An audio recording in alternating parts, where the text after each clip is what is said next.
Welcome to Motoroids guys, my name is Amit and this is TVS's all new Raider 125cc motorcycle which is targeted at the youth, what TVS likes calling the Gen Z. Now this customer set is a bunch of people who are about to graduate from college or they just have or had their first job, who are very young millennials, people who are always connected, very ambitious. And if you look at the current options which are available in the 125cc segment, all the motorcycles, although some of them graphic heavy and trying to look youthful, aren't quite as sporty or as technically advanced as most of these people would want them to be. So the TVS Raider wants to be a motorcycle which is sporty in its styling, sporty in its performance, yet offers comfort, convenience, connected tech and a modern platform to the young riders who want something differentiated, something that they can resonate with, something that connects with their identity.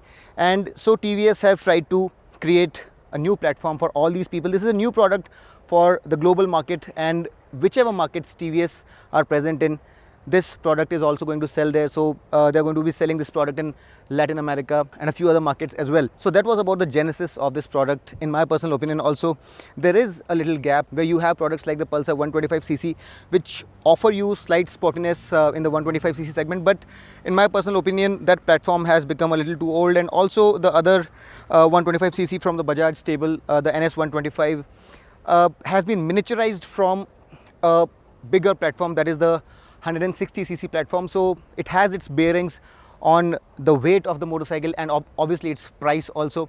That motorcycle is close to 1 lakh rupees ex-showroom.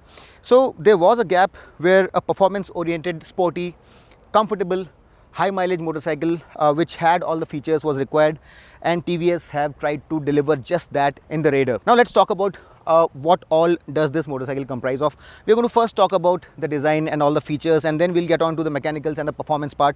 I have done a very detailed review of this motorcycle today, so you'll get to know everything. So stay here, and if you like our long format content, don't forget to like, subscribe and press that bell icon, and always use Motoroids in your searches. Let's start off with the design, and if you look at it in profile, you'll realize that it's the typical street fighter stance that TVS have tried to impart to the Raider.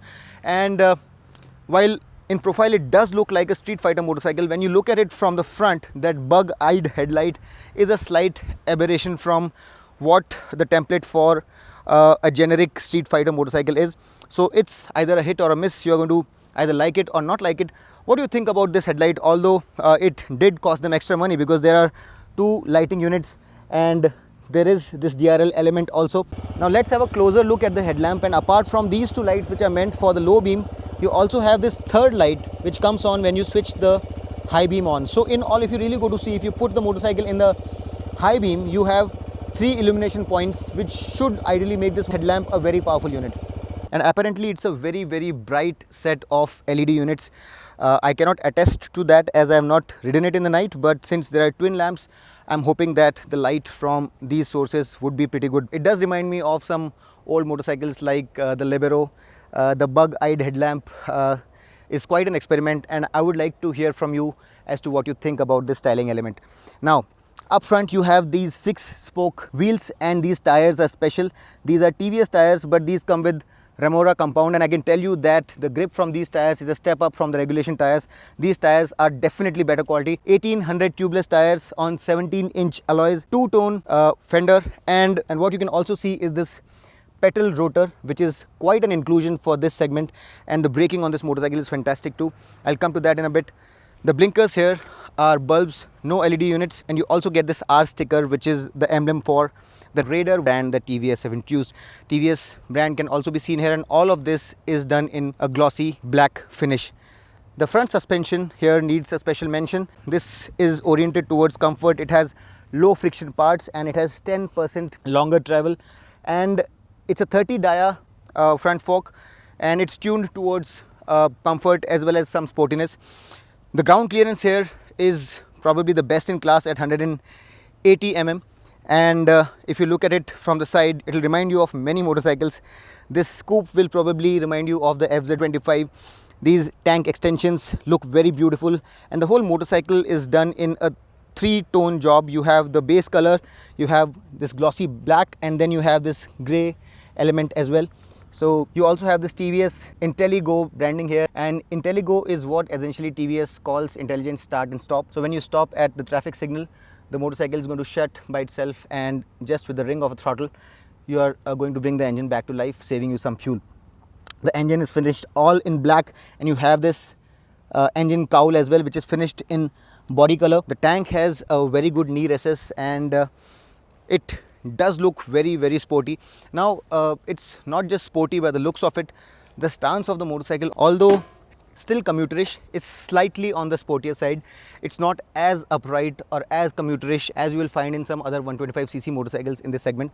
So the handlebar is flat and straight, and you do crouch a little bit. The foot pegs are slightly rear set, and some of your weight is distributed on the handlebar. Your shoulder bears some weight, your behind bears some weight, and you always have the option of riding the pegs if you so wish. So the rider triangle is very beautifully set up. It's not overly crouched, it's not overly sporty. However, it's slightly sporty and reasonably comfortable as well, and you can ride this motorcycle for long distances without any problem. These mirrors are very nicely done. They are wide enough.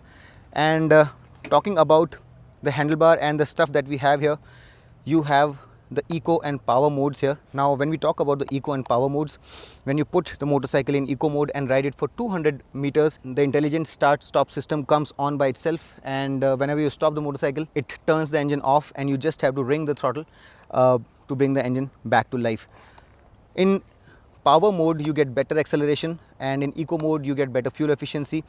And in terms of power and acceleration, you can feel the difference very perceptibly when you switch modes. So it's not just a gimmick. This motorcycle comes with TVS's Eco Thrust fuel injection system, which is meant for all its commuter motorcycles, while the RTFI is meant for the race-oriented motorcycles. So by virtue of the fuel injection and the mapping, the eco and the power mode can be switched on or off, and this is the only motorcycle in the segment which comes with the feature.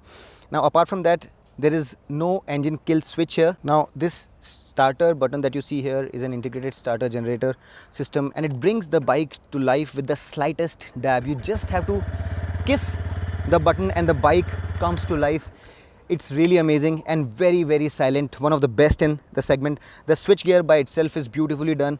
The grips are very high quality. You have bar and weights here, and on the left hand side you have this horn, you have these turn indicators, high beam and low beam, and a day flasher. The quality of the levers also is top notch, and everything here is a step up from what you'll get everywhere else in the segment.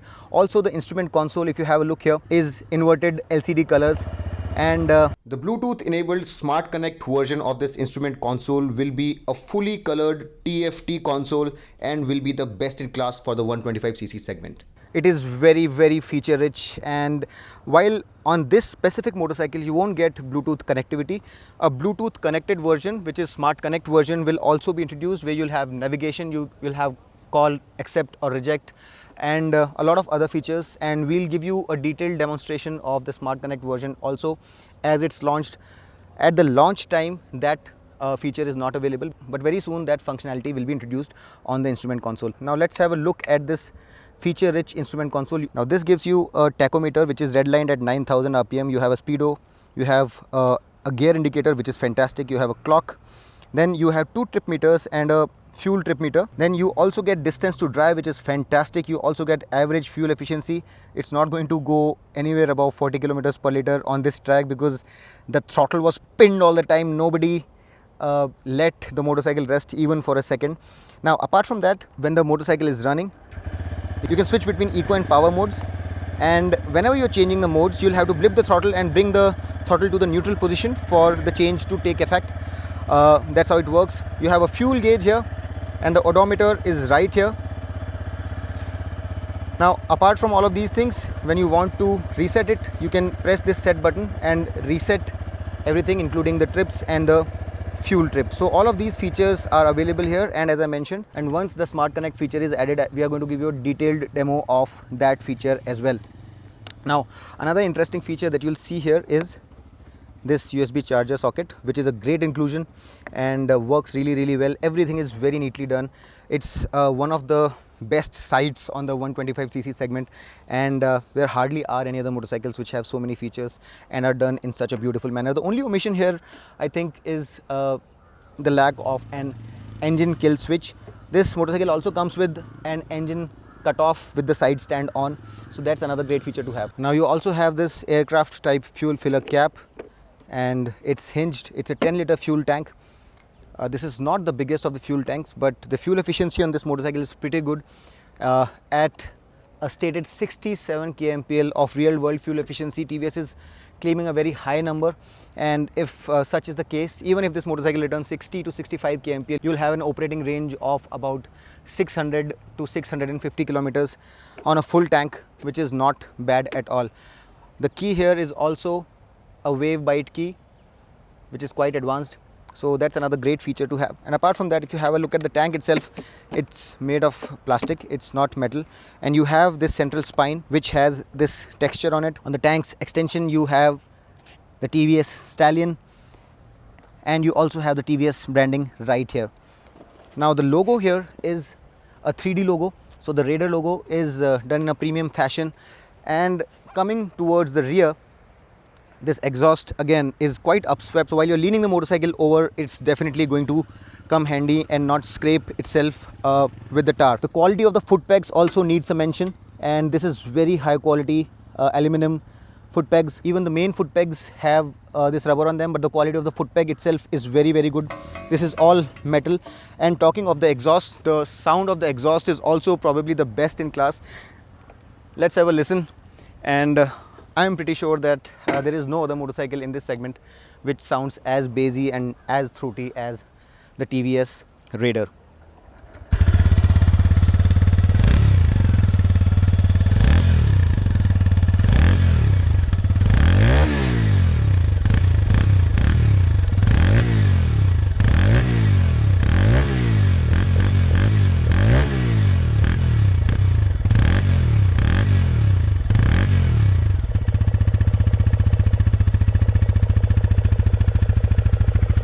The grab rail is very functional, and if you look at the swing arm also, special attention has been paid here.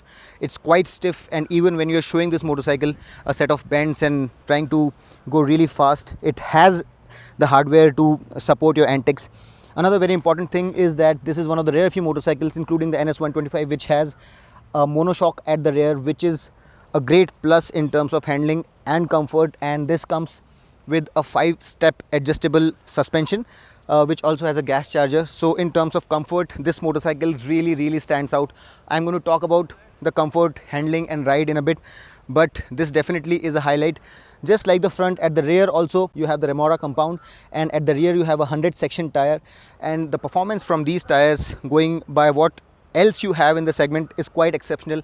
I really liked the grip from the motorcycle around the bends, and even while braking very hard, not just was the braking spot on, the brakes were very powerful, but the motorcycle also stopped in one line without making any drama. There were no squeals, and typically that happens when the tire quality is not all that good, but this motorcycle held its line and stopped without any drama, and held its line very well, gave me a lot of confidence while banged over. So the tires are fantastic, no complaints whatsoever. And just like the front, at the rear also you have bulbs as blinkers, but the tail lights are LEDs and follow the theme that we saw up front, and they look rather nice, very distinctive, and this motorcycle can be recognized from a distance if you're trailing it.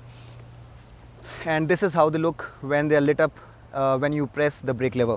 A special mention needs to be made about these very beautifully crafted seats. While this motorcycle comes across as something which is too sporty and has a split step kind of a setup, this actually is very comfortable. And while the rider seat, by the sight of it itself, is very beautifully done, it's fantastically set up. The cushioning is just right, and if you want to travel long distance on this motorcycle, it's not going to disappoint. This rider's seat, in my personal opinion, is probably the best in this segment.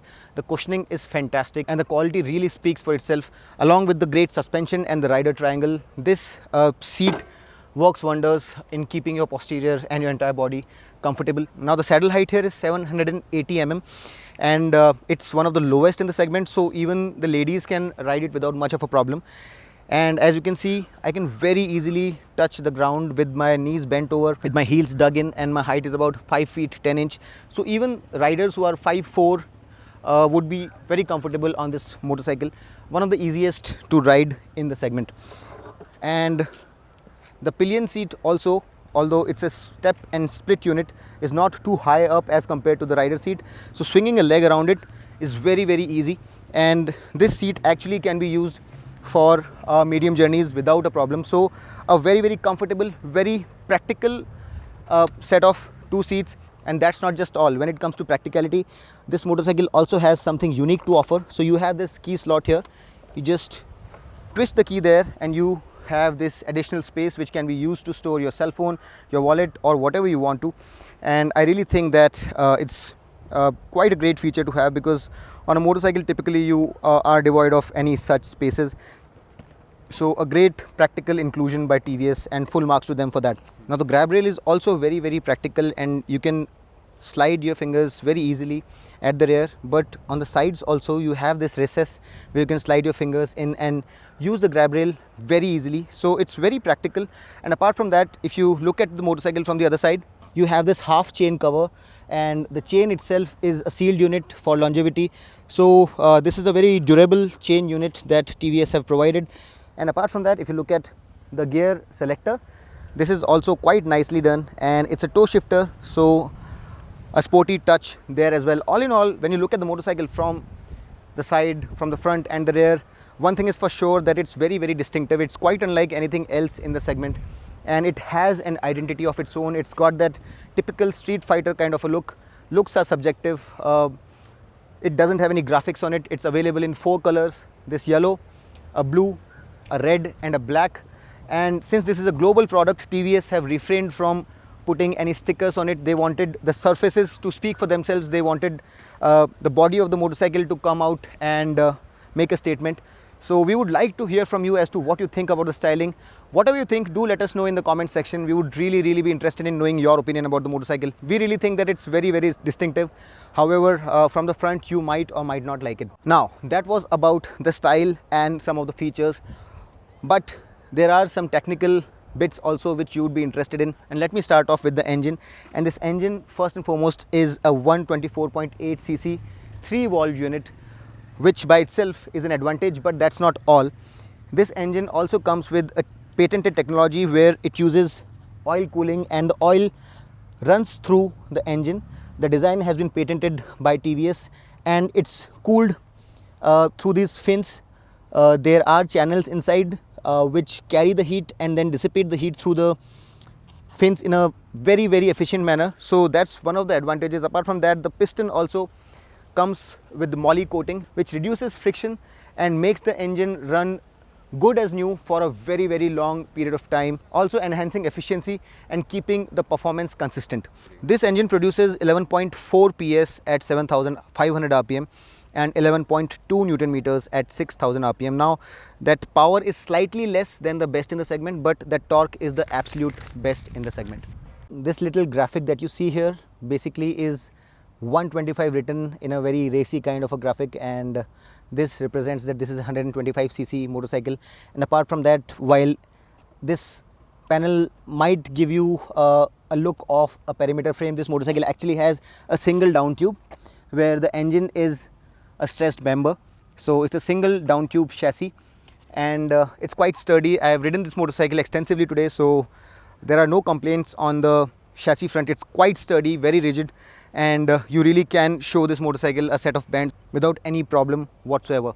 Now apart from all those features that I've mentioned about the engine, this motorcycle also comes with a high capacity air filter, so the motorcycle breathes very easy, and that also enhances its performance and lets it perform optimally for prolonged periods of time. Now the transmission here is a 5-speed unit, and the gears here are specially heat treated with pressure lubrication so that the gear shifts are very smooth, and they also give you a very positive feedback. And I can attest to the fact that the gearbox here is one of the best in the segment, very smooth, and gives you a very positive click while you are shifting gears. The mechanicals work effortlessly, and the oil pump used here is also of a higher capacity as compared to the other motorcycles in the segment, to ensure that the performance is optimal at all times. The transmission system also gets forced lubrication, and the engine gets a projected jet oil spray on piston under crown for longevity and better heat management. So those are the salient features of the engine and the transmission. Technically speaking, it really offers quite a lot of stuff to the people who are going to buy this motorcycle, which brings us to the performance of this machine. And we tested it extensively on the track that you see there in the background.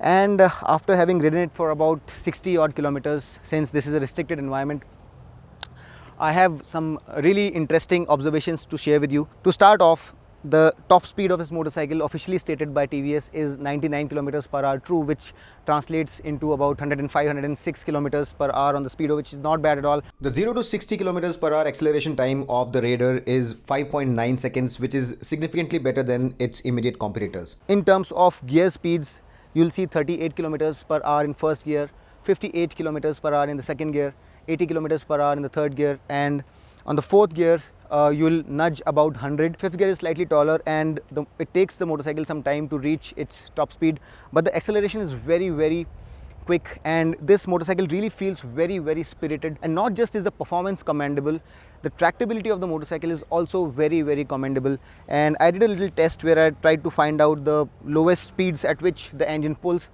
and in the fifth gear, the motorcycle starts pulling from as low as 28 kilometers per hour, which is amazing. In the fourth gear, you can pull it from 22-23 kilometers per hour, and in the third gear, this motorcycle starts pulling from about 15 to 16 kilometers per hour. So at low speeds, you really don't have to shift gears too much, and the light clutch along with the slick shifting gears makes it very usable within the city as well. Now, in terms of performance and engine character, while the engine starts pulling from 2,500 RPM onwards, you really get a step up in terms of performance. You see a spike coming in at about 5 to 5,500 RPM, and then the engine pulls cleanly all the way to 8,500 RPM. The red line is at 9,000 RPM, but the limiter cuts in at 9,500 RPM. Now, in terms of vibrations, for the most part, the vibrations are absolutely absent. All the way till 8,000 RPM, you'll not feel any vibes at all. However, the moment you take it closer to the rev limit, you cross 8,500 RPM, you do feel very mild vibes around the tank, and a wee bit of vibration on the foot peg as well. But that is only if you are throttling it fully and taking it closer to the red line. Apart from it, about 90-95% of the RPM band is free of any vibes whatsoever. Another great question that most of you guys would have is, what is the cruising speed of this motorcycle? And I tried to drive it at various different speeds. In fifth gear, at 7,000 RPM, this motorcycle was doing 90 kilometers per hour. And if you're on the highway, this motorcycle can keep you between 85 to 90 kilometers per hour consistently without any problem at 7,000 RPM, with about 2,500 RPM more to go. So for cruising speeds, 85 to 90 in fifth gear is something that this motorcycle is comfortable at. So that was about the performance, but talking about the suspension really stands out, and it has been set up for comfort. This motorcycle is going to keep you in utmost comfort, whether it's bad roads or a flat highway. This suspension, I personally believe, is the most beautifully set up suspension in the 125cc category.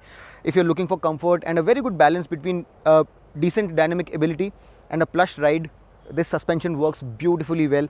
To give you some perspective, when I rode it first around the track, it was right in the middle on the 5 notches of preload at the rear, and around that setting, when I was going around the bends on some of the undulations on the corner, I found the riding to be a little bit unsettling.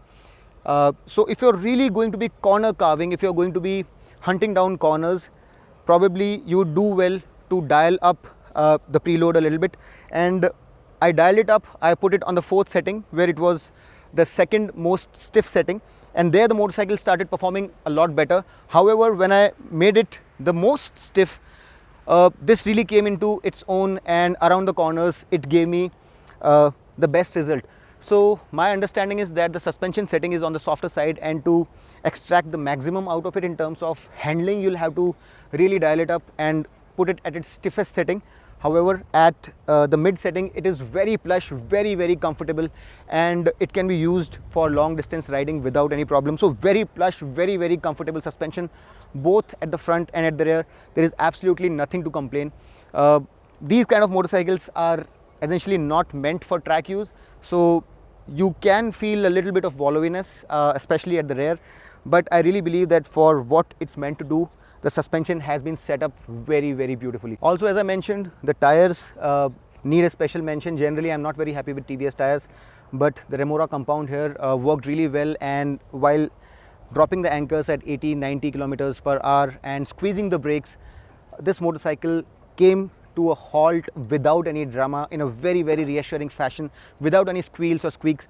So I personally believe that the handling package on this motorcycle along with the ride is fantastically well done, and this motorcycle, in my personal opinion, of all the motorcycles we have in this category, is probably the best balance between the ride quality and handling that you can get at this point in time. Now, a large part of the stability that this motorcycle offers in a straight line and around bends is attributed to the fact that this motorcycle has the longest wheelbase in the segment, next only to the NS 125, which, if you really ask me, is not a motorcycle in this segment. It is a 160cc platform which has been used for 125cc engine. So of all the other motorcycles, this is the longest wheelbase, which really offers a lot of stability to this motorcycle. Now, the stated fuel efficiency by TVS for this motorcycle in real world is 67 kmpl, and while for most part we were just ripping this motorcycle on the track, and even with the throttle completely pinned at all times, like, you know, literally the motorcycle's rev range was between 6.5 and 9,500 rpm for almost 100% of the time. So even with that kind of abuse, the least fuel efficiency, like the absolute least fuel efficiency that you can get out of this motorcycle is 40, which is when you are constantly ripping it, and as the computer is showing us, you cannot go below 40 kilometers. But if you're riding with a light right wrist, you can go up to 70-72 kilometers to the liter, and on the lower side, if you are riding in a spirited manner, you'll get about 55-60 kilometers to the liter. A very exhaustive fuel economy test of this motorcycle will be done at a later date, but you can easily get anywhere from 60 to 70 kilometers to the liter on this motorcycle without having to ride in an overly economical manner, and the eco mode here comes really handy if you want to extend your range for the fuel that you have. Another interesting aspect of the motorcycle is its maneuverability, and it's been tuned in a manner where neither is the front too light, doesn't feel too tactile, like most of the commuter motorcycles don't have any feel up front, but this motorcycle has been tuned to give you some sense of sportiness, and the weight bias here is 40:60, where 60% weight is biased at the rear and 40% up front. So it's not as inert up front as some of the other commuter motorcycles, and it does give you a reasonably crouched riding stance, and it does keep you connected. Despite that, the effort in maneuvering it at low speeds is not as high as you would probably require in a front biased motorcycle, and it's not as light as probably a completely upright 100cc motorcycle, but it's fairly maneuverable. It's very easy, and the weight here of 123 kgs, although not the lightest. There are a couple of motorcycles which are lighter, but this is also one of the lighter motorcycles in the segment and not the heaviest. For example, if you look at the Pulsar 125, it's 140 kgs plus. So it's a compact motorcycle which is easy to manage, easy to maneuver, and despite all its sportiness, is not a pain in the wrong place when you are stuck in a tight environment, and you can maneuver this motorcycle rather easily. Another word about the steering: it feels rather quick and feels very, very engaging. Around the bends that we have here on this track, this motorcycle felt reasonably engaging for what a 125cc motorcycle can do, and I really had a fun time riding this motorcycle. I could only have imagined what another commuter 125cc motorcycle would have felt like, and I instantly realize that this motorcycle is a step up from your regulation 125cc motorcycle in terms of the fun to ride and dynamic ability factor. Now, since I'm talking about the other motorcycles in this segment, let's put things in perspective and see how much power, torque, etc. do we have on other motorcycle. Now, if you look at this segment, you have the Pulsar 125, you have the Honda SP 125, you have the Glamour, and you have the Pulsar NS 125 also, which I don't think directly competes with this one, as that motorcycle is quite expensive at 1 lakh rupees. But if you compare it with the Pulsar 125, this motorcycle produces slightly less power at about 11.4 PS. It's 0.4 PS less, but at 11.2 Newton meters, it's 0.4 Newton meters more. So essentially, the torque on this motorcycle is the best in class by far, and only the Pulsar 125 has 0.4 PS more. The peak power here is 11.4 PS at 7,500 rpm, while the peak torque is 11.2 Newton meters at 6,000 rpm. The SP 125 has 10.8 PS, and the Glamour has 10.84 PS, while those two motorcycles have 10.9 and 10.6 Newton meters respectively, which is less than this motorcycle. The absolute top power figure in this segment is produced by the NS 125, which produces 11.99 PS, but again that motorcycle is very heavy at 144 kg, and so is Pulsar 125 at 142 kg. Only the SP 125 is lighter at 118 kg, while the Glamour is also at the same weight at 123 kgs. This motorcycle also has the lowest saddle height, which makes it the most usable. And in terms of pricing, if you look at the Pulsar, the pricing ranges from 78 to 87.5 thousand rupees. The SP 125 ranges from 78 to 83,000 rupees, and the Glamour ranges from 75 to 83.5 thousand rupees. Now the TVS Raider has been launched at a price of 77,500 rupees ex-showroom, and at that price it undercuts the Pulsar 125 and the SP 125 by about 500 rupees in the base variants, although it's slightly more expensive than the Glamour at that price. And the disc variant has been launched at 85,469 rupees, which is lower than the Pulsar 125 but slightly more than the SP 125 and the Glamour. And at that price we really think that this motorcycle has a lot to offer. It offers more performance, it offers a lot more features and a style quotient and a feature set which is definitely better than the other motorcycles in the segment. So fantastic pricing by TVS, and by all means you should have a look at this motorcycle while making a purchase decision in this segment. I can definitely recommend that any one of you who's going to buy in the 125cc segment should go and check this motorcycle out. It really is probably the best motorcycle in the segment as of now. I really hope that I was able to answer all your questions about this new product. But still, if you have any questions, please put them in the comments section. I'll do whatever I can to answer them personally. And if you liked our video, do not forget to hit the like button. We really need your support right now. Hit that bell icon, tell your friends about us, share this video. Always put Motoroids in your searches. And until next time, this is your friend Amit Changani signing off. Rev hard, rev free, and ride safe.